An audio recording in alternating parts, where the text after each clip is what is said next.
The sweep across the U.S. continues as Donald Trump keeps his promise to clear out all undocumented immigrants and send them back to their country of birth.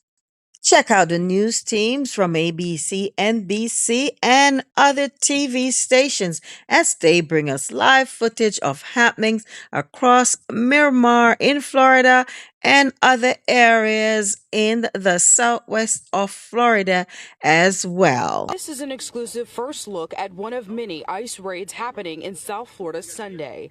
This one happening in the neighborhood of Brownsville. They went up in there and did whatever they wanted. They turned off the cameras, excuse my language, and then they took my wife.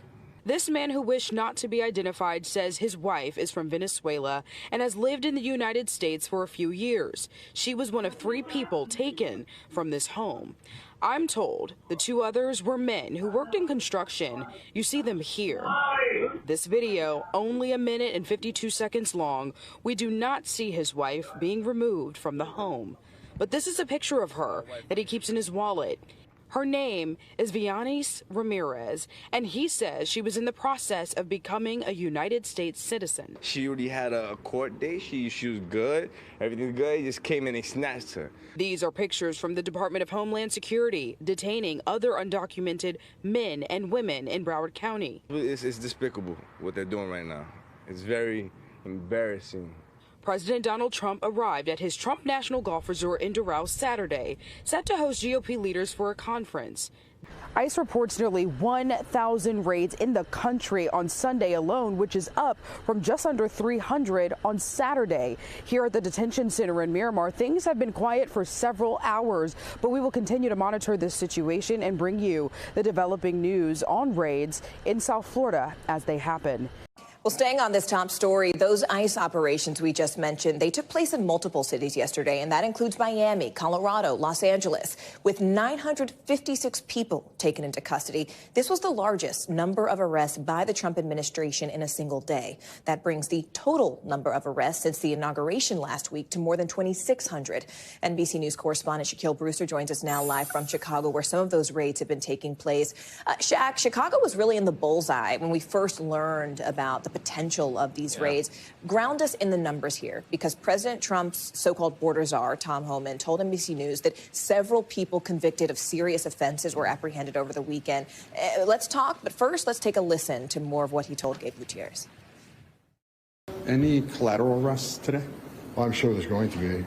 I think there's been at least a few. And again, that's in a sanctuary city. If we can't get the bad guy in jail, we're going to go to the community and find him, which we're doing today. And when we find him, if they're with others that are here illegally, they're going to. I don't have a quota. My instruction to them, arrest as many as you can that are public safety threats. And if they're with somebody else illegally here, they're coming too. So, Shaq, we've heard the promises, we've heard the threats, and now we're getting the numbers in. What does it actually look like from your vantage point on the ground in Chicago?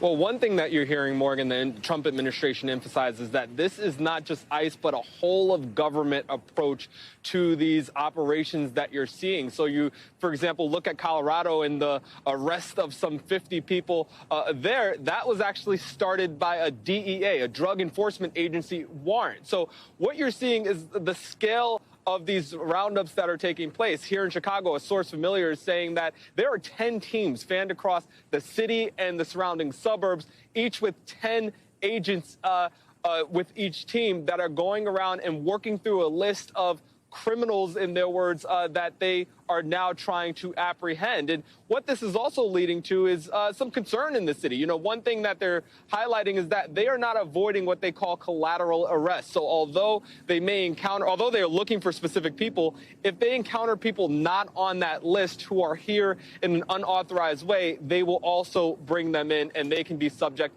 to deportation. So you're seeing that take place not just here in Chicago, but across the country, Morgan.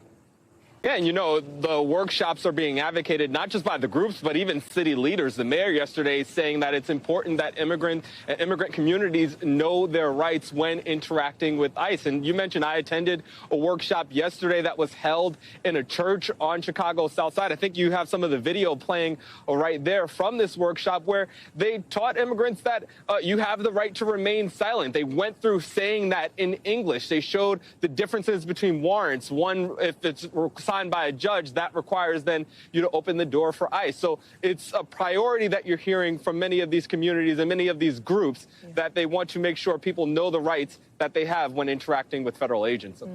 Important reporting there. Shaquille Brewster live on the ground in Chicago where those raids are happening. Shaq, we appreciate it. The U.S. and Colombia pulling away from the brink of a tariff war. This comes after President Donald Trump threatened tariffs and sanctions on Colombia for initially refusing to accept military flights carrying deportees over the weekend. ABC 10 News reporter Laura Acevedo was breaking down the situation as the U.S. and Colombia make a deal on a deportation flight.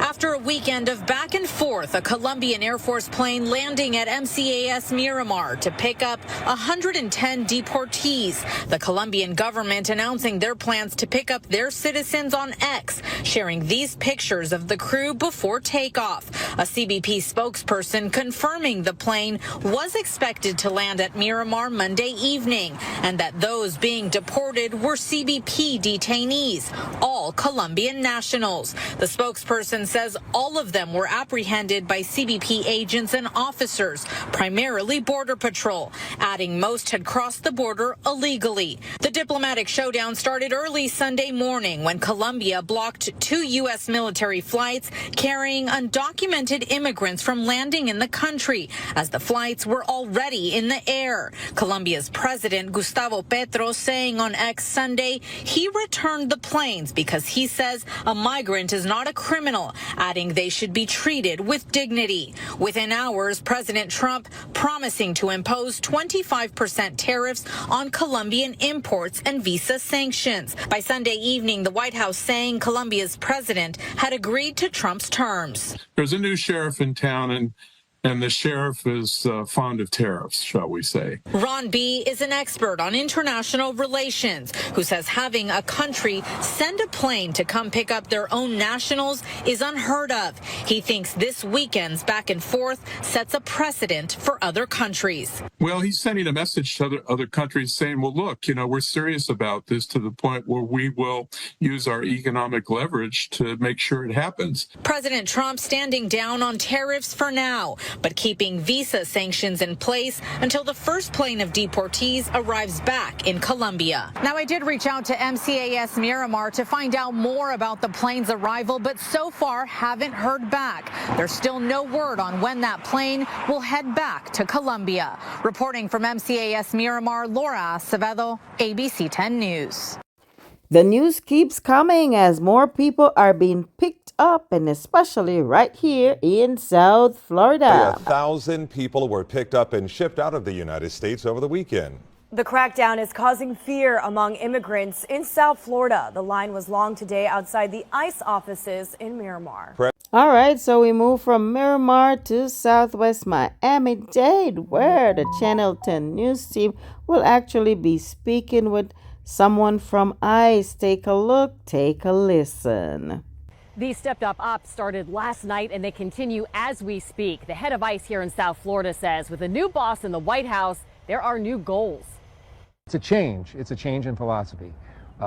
We've generally worked kind of behind the scenes in past, and that is not the vision of this administration. They want us out in front of the cameras. We're hearing from the head of Immigration and Customs Enforcement's field office in South Florida about the ongoing ramped-up arrests here. This woman with zip ties on her wrists. This man cuffed in Homestead. Where we're going to go after those that are, circumvented immigration law and who are criminals in violation of that immigration law. On Sunday, a line of unmarked cars arriving at the immigration facility in Miramar, sources say with some of those taken into custody before they're then sent to holding cells. I'm very terrified, This woman says her son is among those in line here where there's a steady stream of people applying for residency and checking in with parole officers, and there is fear of deportation. Hope for the best.